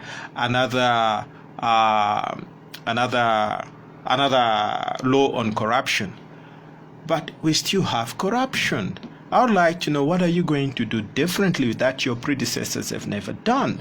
okay, is well and good to say every president that comes in says, I'm going to combat corruption. But first of all, what have you done? What do you intend to do differently? Now, this is, yes, it's an idea. You have a skeleton. Put the meat. We want the meat. But yeah, in putting the meat, so the late Levi Mwanawasa, Yes. You could throw this argument to him as well, because this is what they all say. Every political party, every political leader today says this when they talk about corruption, especially those in opposition. They always say it begins from the very top, and they'll cite him as an example. They'll say he took it seriously. He declared no corruption. Is that a how? Is that a satisfactory how? You know, I don't want to say much because I was privileged during the reign of President Mwanawasa to represent President Chuluba, who was accused of corruption. Okay, for me, I'll tell you, based on my experience and everything else that I witnessed, those were just empty statements. Okay, they were just empty statements. But the point is, are we saying there was no corruption under Levy? I don't think so. There was corruption. There was corruption. Okay, maybe the only problem we have now, the scale of corruption today is more to frightening levels. We know where it is being done blatantly and so forth. You know, but so again, it still remains. Okay, how are you going to do it? You know, because one of the things, for example, if you ask me, was there corruption in Kaunda days? My answer is no, there was no corruption. There was no corruption. Okay? Yes, maybe it may have been there, bit here and there and so forth, but there was nothing. And I remember, for example, in MMD days, you know, they were accusing Kaunda of corruption, of stealing money. In fact, the campaign slogan was that, that entire 7 billion debt was stolen by Kaunda. There were allegations to say, Kaunda had hotels in some of the Eastern Bloc countries and everything else. All those were lies. Yeah? And we all know how Kaunda is living. Now, that speaks for itself, you know. But the bottom line is this.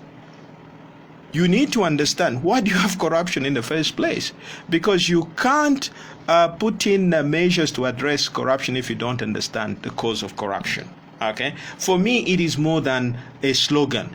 Now, you're talking about to get value for money in the road construction. Again, the point is, how are you going to do it? Okay? Because this problem has been there. It didn't just start now. Okay? There is this very weird system that is there in the road construction and everything else, which is just crazy and doesn't make sense, to the point whereby if you look at some of the government debt on road construction, you'll find that the bulk of the debt is actually interest. Not so much the principal amount. But this thing has been there. So when you're a leader, I would like to know what you're going to do differently, because this problem didn't start now. It was there under Levy. It was there under SATA. It is there under whatever current system. But what are you going to do differently? Okay. Yeah. What are you going to do differently? Yeah, what are you going to do differently? It's not just a question of making slogans and making statements. Okay. If you want to call us, 226-841, 0978-895-895. Let me bring in a couple of callers as well. Hello, good morning. Yes, good morning. How are you? I'm all right, thanks. How are you? Yeah, Morgan is okay, Osaka. Okay, Morgan, go ahead. Church Council Sangwa, good morning. Good morning, sir. Sangwa and Robert Chibra. Yeah. You are speaking very well. You know, the first point, what you need. When you go into government, you have to think about the people who vote for you. When you go into government, you go into politics about leading the people, including poor people. Politics is not a business. Politics is about to lead people. You have seen that when the PF came into power, you talked about minimum wage. After minimum wage, we saw the wage freeze. So now for us, what we are saying that this is an election year, and we urge the people of Zambia to look very careful. Don't just go by anything. Choose the leaders who can lead for you for another 5 years. Then the issue of also what you have mentioned, the issue of voter card, changing the voter card and this new voter card. We know that the copper belt was number one. The southern was reduced, Nelson was reduced. And for us, this is the issue why we are worried. Right? Even the PF is claiming that we are going to win. So imagine, why are you claiming? Morgan, listen, thanks a lot, Morgan. Morgan essentially saying everything that you said. Let me add a text message. This is from Andrew. Andrew talks. Okay, I'll come back to Andrew's text message. Screen's gone black. Morning. Thank you very much. Morning. Sir. You are talking to one Muslim from this compound. Yes, Mutem, go ahead. Yes. In a Bwana Judge Sangwa, my argument is on the system of certificate. Yeah? Some of us, to tell you the truth, are just grade 7. Now, for you to start saying that that's law, I mean, for you to start agreeing with that law, I think I find it problematic. Because I think that leadership is about having wisdom. One is that will survive this country from squalor. Look at our current leaders. Most of them are supposed to change the country going. So for me, this thing of wanting us at the 7 to vote, but when one contest as councillors in this compound, that no, you sit down, you don't have G12. I think for me that is diabolical. So Sangwa, for me, if I'm with them, thank you very much. Bye. Thank you. There's a very valid argument in there. Do you wanna? Yeah. I've heard this argument to say leadership is about wisdom. Yeah. It's much more than that. And it comes from God as well. Yeah, I mean, you also have to couple it with a bit of understanding of the dynamics of government and everything else. I have interacted closely with some ministers. You can actually see the shortcomings. Some of them mean well, but because of lack of education, they're not able to appreciate certain things. But that's why they have technocrats in the background, isn't it? Yes, but even then, at the end of the day, when you are president, okay, the buck stops with you. Okay, say take for example, you are president or you are a minister. The buck stops with you. Those technocrats, they report to you. Okay, even as a member of parliament, yes, you may have technocrats. Let's take an example of a member of parliament. Let's take in an ideal situation whereby you have your whatever advisors, which I don't think at all that exist. At the end of the day, people report to you. Okay, now you have to make some informed decision. And some level of education is required for you to be able to understand all these things and to be able to articulate them. I have heard things, because let me give you the problem that we have. For example, you find these MPs saying, oh, I have brought development in my constituency. Then you pause for a moment. Does this man understand what it means to be development? Now, what is he talking about as development? Because he put a clinic from his own money. He dug a borehole from his own money. That's not development, okay? In a normal functioning system, it requires you to be able to force government to be able to allocate money for various projects in your constituency, because money from your pocket is not sustainable. Okay, because the other point that is there is that where you're getting the money from. It's only government money that is sustainable. So clearly you have a problem even in these people understanding what their role is supposed to be as MPs. Yeah, in the daily work that you do, yes, you deal with precedents quite a bit. Yes. Right? There is precedence here.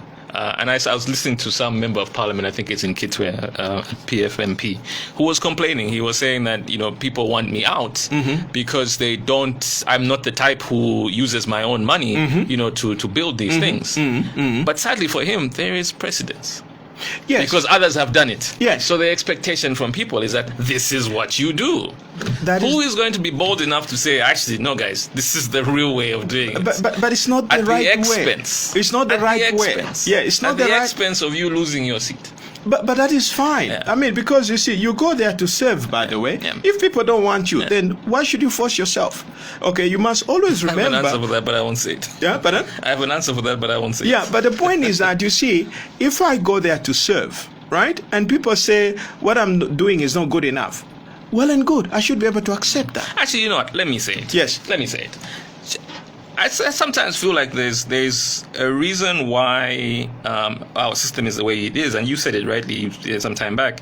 But it's because if you do leave political leadership, there's nothing else for you to do. Yes. And so you won't risk it, which is why you will do these things. You will take out money from your own pocket, even if you know that that's not what you're supposed to do. That is, yes, but then it means the system is not operating the way it's supposed to be. And you are going there for the wrong reasons, okay? Because if you are there to serve the people, right? One, I should respect the fact that my stay in power as an MP or whoever is dependent upon the will of my people. Okay? And I should also accept that the people may reject me. I should be able to take that loss gracefully. Okay? And there's a reason why I'm not in politics, right? I've never been a politician because I have a very faint heart, you know. I have problems in losing, you know. I don't see because I don't like putting my faith into the unknown, you know. I have a problem with that. But you're a lawyer. But yes, oh yeah, no, that kind of stress, yes, when you go to court, the case can go either way. But I'm still able in the hands of the unknown. Yes, but I'm able to control the narrative because when I accept a case, I look at the merit of the case. Like you were saying, there are precedents. I'll go through the precedent, I'll do my research, and I say, I have a strong case, you know? And the good thing is, when I lose, the judge is under obligation to explain to me why I've lost. Okay, then I said, okay, fine. I overlooked that point, and so forth. So the judge is right. And I've learned from that, you know. But politics is totally different. You know, you're talking about putting your fate in the hands of your voters, you know. But the bottom line is that we need to clean up the politics. It's not the way to do it. It is unsustainable. If I was a politician, I would put money into my logistics, in visiting my constituency, giving the people the message and everything else. And because once you have a program, let's assume I work very hard as an MP. I manage with government money to put up a clinic, right? I know that because it's a government project, that clinic will be able to continue to exist as long as, even when I leave. But when it is from my pocket, I mean, that's why you have seen all these first ladies who have founded empowerment NGOs. What has happened? The moment they leave power, the NGOs also collapse. They are unsustainable. So we have to go through a system that is sustainable. The only thing that is sustainable is to direct it through government, you know. Okay. 22641. Hello, good morning. Good morning. Morning, how are you? I'm fine, thank you. State Council, good morning. Thank you. Yes, Sangwa Mangala, senior assistant. Okay, Mangala, your line is very faint, so maybe you can be brief. What about now? Okay, yeah, a little better. Go ahead. Thank you very much. I listened to the debate. I think one thing that you seem to have forgotten is the population at the time of Kaunda, time and now. That we didn't take into consideration. As you are talking about schools, you call this development, you call this one. For me, I can tell you where I'm standing. But in my area where I come from, if I didn't have a school in that area, I didn't have a road in that area, I didn't have any other infrastructure that is now there, I call that development. And I call that what is provided has delivered. I don't know, even if you are given a chance to be a leader in this country, I don't know what you would call delivered. Because some of the things that you are talking about, that is impossible. Times have changed, mind you. Times have changed. And I think I see you as somebody with a bit of knowledge in economics. You should have actually talked about the narratives in the economics of this country. You cannot compare those times to this time. Economically, it's impossible. We must appreciate what this government at least has done. It has been able to change the face of this country. But when we talk about flyover, sure, it's under development. Why do we admire these things in other countries? If what you are seeing and what I'm saying, in terms of comparison, to you, it means nothing. I'm really surprised, though. Just on your standing, I must go down and talk about reality. Okay. And okay. All right. Do you want to respond? Yes. I'll help you. Yeah. Summarize it for me, please. So he's essentially saying that in his that you can't compare the unit days to today because populations have changed. That's one. Secondly, he added that in his area there wasn't a school previously. There is now a school. There wasn't a road. There is now a road. He looks at these bridges, things that they see in other countries. They're here now. He considers that to be development. Can I just add another call? Because sure. there's a member of parliament who'd like to speak as well this morning, Mr. Anthony Mumba. Morning, Honourable. Hi, Lucy. Hi. Good morning. How are you? Okay, thanks. And State Council, how are you this morning? I am well, thank you. Wonderful. And a wonderful good morning to the listeners out there. I just wanted to also add my voice to this debate that is going on, particularly from the economic side. Now, there are various examples that State Council has given, which presumably is true. For example, he said he went to school up to university, free education. Hospitals had good meals and so on. But I wanted him to also explain how our economy got to its knees and how the Treasury was literally at zero in 1991, owing to the fact that there were these expenditures that government was incurring from the taxpayer, which wasn't growing in terms of the taxpayer base growing, and also the fact that even the levels of employment then vis-a-vis the population at that time and where we are today is equally totally different. I also wanted him to take note of the fact that we highly depend on copper. Yes, he did say we're an import-led economy, which is quite true, although various efforts are being made now to try and export a few of our products. But we basically depend on copper. And I also wanted him to explain the correlationship which is there between the fact that our exchange rate is where it is now in relation to our copper production, which basically influences our exchange rate and the strength of our treasury. And at the same time, because of the fact that this money comes from copper and has to go in all our sectors to create employment, what happens when there is a fall on the copper prices, as we saw in 2015, the amount of taxes that mining companies never pay because they declared losses? What is the effect on our treasury in terms of how government is going to meet its obligations? The other one that I fully agree with him is the interest that on these road contracts. The problem, and I've been advocating for this, is this problem starts from our own tender document, where we say that if we do not pay your IPC after 30 days, you can start charging us interest rate at the ruling Bank of Zambia rate. Now, that has been created by us, and we have also seen that most of the companies that have got these huge road contracts are basically parastatal companies coming from China. And obviously, if they are parastatal companies, they are government companies, meaning that even in terms of the loans that they get to invest in these projects, are obviously almost zero or minimum. So how do we ensure that this interest rate, which I can tell you, Luchi, right now, is chasing the principal value of what we're owing in the road sector?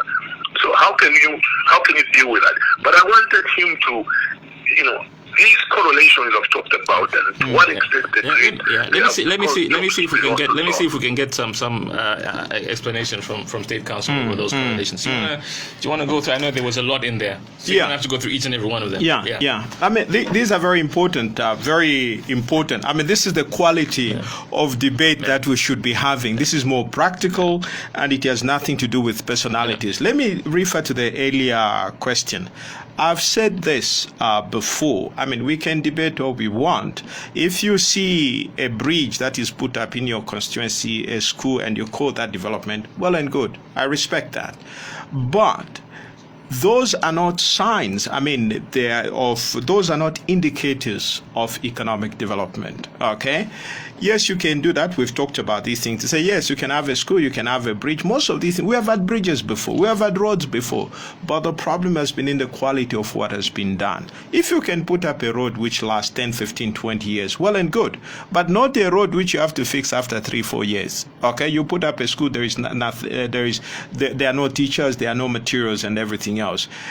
Because education, I mean, in some countries, for example, people learn under a tree. They still produce quality people in the process. So we can go ahead. But my point is this. Let's have an honest conversation, not based on lies, not based on fiction, but on data. The second caller raised an important point to say, well, the coffers were zero. It is true. There is no doubt the counter government mismanaged the economy. Okay, they started very well. Now, this is the problem, because when you have a one-party state, when you have one-party rule, Kaunda was basically the president, the thinker, the philosopher. Nobody dared challenge him. Okay, and in the process, government took up certain policies which were detrimental to the economy. For example, I had free education, fine. Do I support that? Yes, I support that initially, okay? But at some point, that policy ought to have changed. But unfortunately, it didn't change, okay? Now, there were bad policies that were taken by the counter government that created problems. The problem is a far more complex discussion, but the challenges that counter had were both internal and external, and in the process the economy collapsed. But when the economy collapsed, the buck still stops with you as president, because you are elected to foresee these trends and to be able to cushion, to protect your country from these challenges. That is what the essence of government is all about. It is all about planning and having a long-term plan. The other point was that the exchange rate and copper production. Listen, from the time I was in grade 7, we are being told to say copper is a wasting asset. We produce a product which we do not have control over. We were told that there has to be import substitution. We have always known that movement of the price of copper has an impact on our foreign exchange. We've always known. It's not a new story. It's been there from independence. The point is, what have we done to mitigate that? That is the problem. Okay, we all know we produce what we don't consume. It is consumed by others, and in the process, the consumer dictates the price of our commodity. We have always known that, so that cannot be an excuse. The fact that you have not put mitigating factors is a failure of government, is a failure of leadership. Now, what would have been expected is that we should have reduced our dependence on copper. We should have reduced our dependence on copper. But even the copper we're talking about is a myth. Okay, it's a myth. I'll give you a couple of examples. When these mining companies generate the copper and sell the copper, money doesn't come to this country. Doesn't. And that is where the problem is. I think there were a couple of years ago, and I think when President Sata came into power, there was a policy that was introduced to say, when you export a commodity, you must make sure that the money comes back into this country. Now, that measure, in my opinion, that would have greatly helped the country. But what happened? There was a huge fight over that. And in the process, Minister Chikwanda had to scrap that SI. So even though you're talking about copper being the source of forex, it's actually a myth, because what these mining companies do, they only bring enough dollar to service their internal obligations. Now, there would be a huge difference if at all that money that is sold for copper is brought into the country, kept into the country. That, in my opinion, would help in terms of stabilizing our exchange rate. So even the copper you're bragging about, you don't control the price. You don't control even the revenue that comes from there. Now, these are policies. These are problems with policies that government after government has failed to to implement. These are challenges, quite okay, but they require a solution. They require a solution, because we can't go on 56 years after independence and still talking about the same thing, blaming our failure to manage to stabilize our exchange rates on copper. After 56 years of independence, that very excuse is actually an indication of failure of leadership. That should not be. We've been talking about import substitution for years.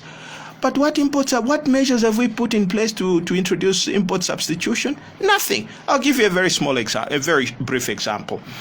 One of the major source, one of the requirements that drains our resources, right, our forex, is, for example, buying of fertilizer, right? Fertilizer is a necessity for this country. Why do we import fertilizer? Why don't we set up a plan to produce fertilizer within the country? Okay, those are practical questions that we should have answers to. The moment you do that, will greatly reduce our outflow on the forex. But the fact that these are problems and continue to be problems, government after government, clearly shows failure of leadership. There should be solutions that should be put in place. These are not new things. You see, I remember you are too young to remember this. There was an attempt that was made in Kaunda days because they realized that we're spending so much money on Coca-Cola. Then they had to say, okay, we have to produce homegrown beverages. We had Tarino or what was Tarino? Huh? I remember Tarino. You remember Tarino? I didn't know it was homegrown, but I remember Tarino. Yes. Yeah. In lieu of Coca-Cola, you had to drink Tarino. Yeah. And what was the other one? Was it Tip Top or whatever? It's something else. But what happened? All those things were scrapped. These are not new challenges. They've been there since independence, but we have never solved them. This issue of interest on contracts, I mean, it's criminal. What he's talking about is right. You know, the problem is this. This is, again, failure of government. There is an express provision in the contract that when you contract somebody to do a road, you have to pay the certificates. Once the road contractor does some work, they generate a certificate for the work done for that particular month or period, and then you have to pay. And if you don't pay, what happens? It starts accruing interest at the bank interest rate. Again, this is incompetence.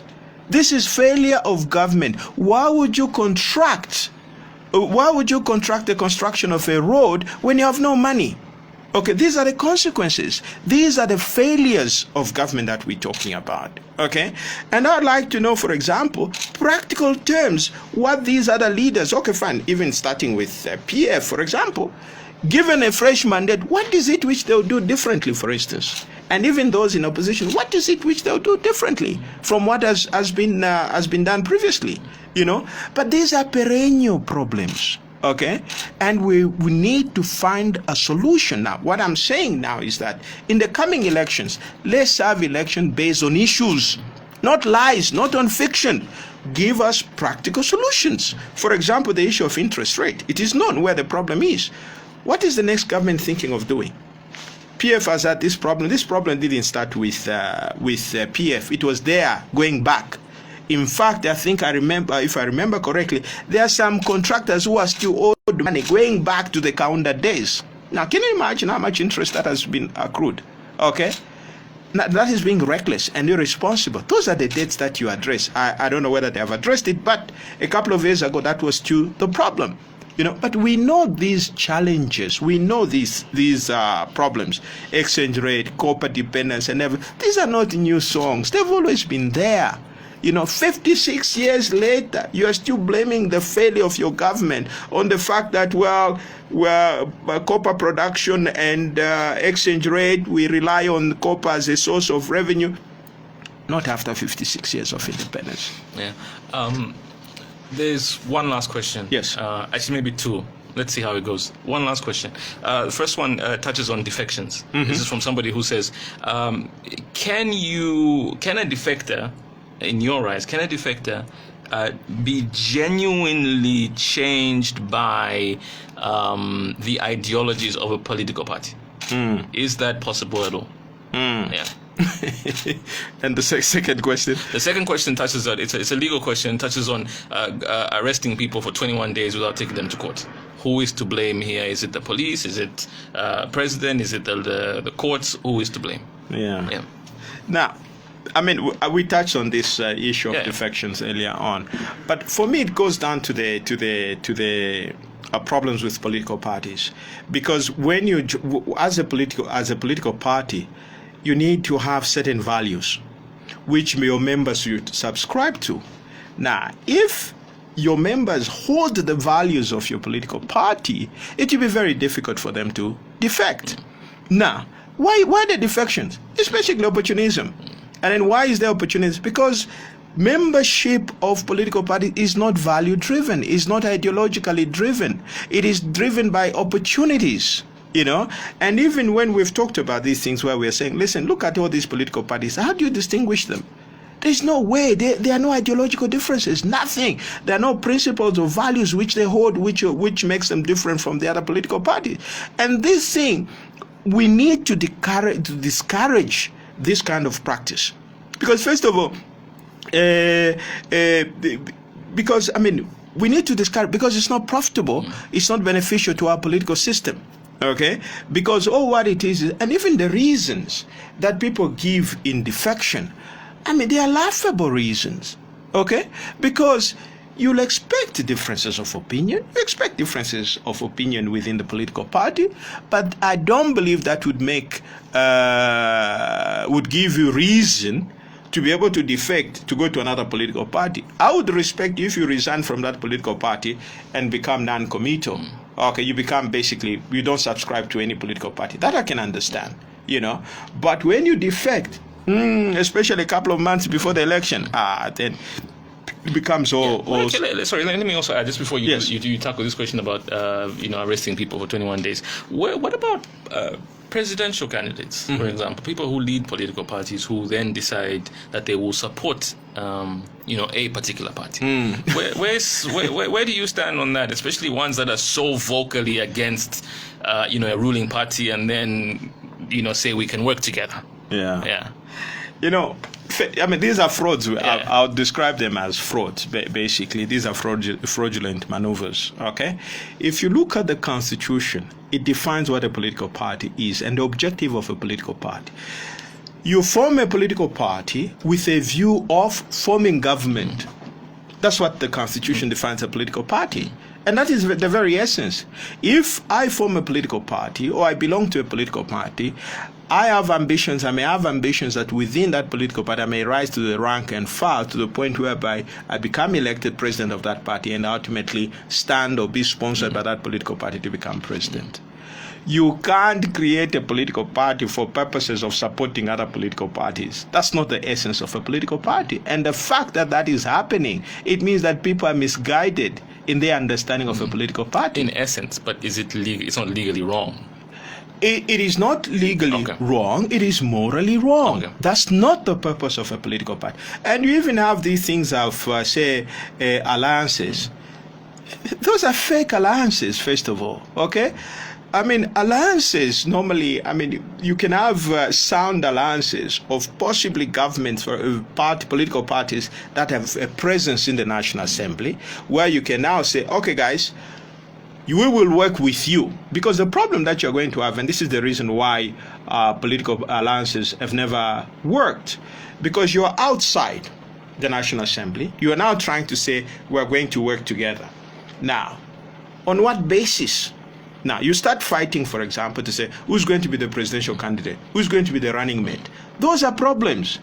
Alliances are better when, after the election, you now see how the numbers stand and say, how are we going to work together? Then you would say, you as a political party, you have 5 seats. We have 10 seats, or you have 5 seats. Let's work together as a bloc, together with the government in power. That is more meaningful because you are now bringing something to the table, but you cannot have an alliance. You have 50-something MPs and you want to have an alliance with a political party with 0 membership in the National Assembly. What kind of alliance are you going to have? What are they bringing up to the table?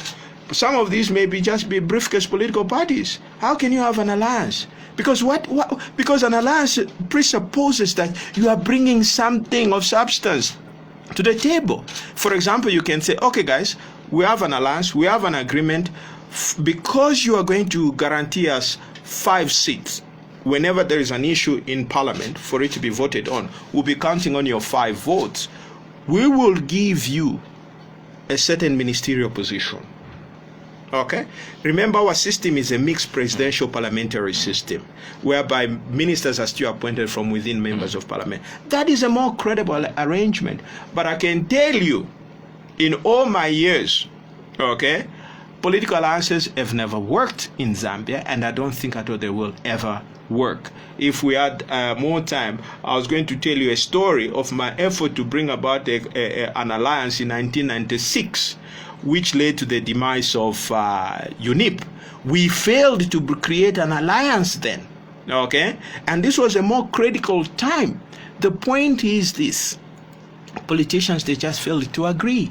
They don't agree. It's virtually impossible to agree, because I don't think at all some of them are genuinely there for purposes of working for the people. I think they are largely for their own benefit, and that is why alliances are very difficult to have. Okay. The last question about the 21 days. Yes. Yeah. Well, this is illegal. Yeah. Okay. You can't have this. Okay. And this is all something. This is now police going beyond what is required, and this is something that can be easily corrected. For example, what did you require? The laws are already there. You arrest somebody, you have to make sure that within 24 hours you first of all, unless the offense, you can't release them. You can arrest them, charge them, and release them. The police can release you. Then what's the purpose of putting somebody or locking up somebody for 21 days? There's no reason. And when you do that, the problem is that, you see, we have to show a bit of humanity, even if you are you're a police officer. Police officers are supposed to be independent and impartial. Now, if there is failure to follow the law, what did you take? Is the laws are already there. What did you take is a directive from the Inspector General of Police. Failing that, the minister. Failing that, the president. Just to tell the police, guys, follow the law. That's it. The problem is over. But when you condone some of these illegalities, we try to normalize the abnormal. This is not right. Okay. All right. State Council, thank you very much for coming on the program today. Everyone will kill me because they all thought we were going to have a conversation about eligibility, not knowing that we had not eligibility, and I've evaded it deliberately because I know that is a matter now that to be resolved by the courts, and I think we'll have all the indications on the ground is that the matter will have to. But I did actually. That's actually what I wanted to ask you. Yes. What I wanted to ask you was that this is not a conversation that you're going to have at all, and for the next few months, are you going to now just wait and see what the court says? That is what the plan is. I think we have debated enough. I think people have given their positions. I think the one camp is saying, well, this issue is already resolved by the court, and I'm saying, no, it has not been resolved before the court. And so, you can have a debate up to a certain point. And at the end of the day, if you are stuck in your respective positions, the only civil way of resolving this issue is to take the matter to court. And that's the only thing that we have to wait for now. And it's not far, it's only next month anyway. God willing, we'll still be standing. Then we'll see how you see, we need to have faith in the institutions that we have. Okay, we have our judicial system, although they are poorly paid. The point is that is the only institution that we have. When there is a dispute, we try and argue and so forth. We don't find a solution, we take the matter to court. So I think there's been a lot of time expended on this issue of eligibility. Then the next thing we have to do is just to leave it to the court to decide. Are you comfortable enough with people going around saying that you should be charged for treason? I heard somebody say this, that he's is that? Yeah. I mean, well, what wrong have I done? Okay, the only person who is, I've argued, the only person that is likely to be breaking the law is one, in my opinion, who claims to be eligible, but is not eligible. For me, that is violation of the law. But what have I claimed? I'm not aspiring for any political office. Okay, I'm simply standing in defense of the Constitution, which is an obligation I have. And I've taken oath to uphold the Constitution. And I don't know how that can amount to treason when I have a constitutional obligation to defend the Constitution. Okay. State Council, thank you very much. Thank you. That's today's edition of Let the People Talk. Back again on Friday. Looking to unlock your financial freedom?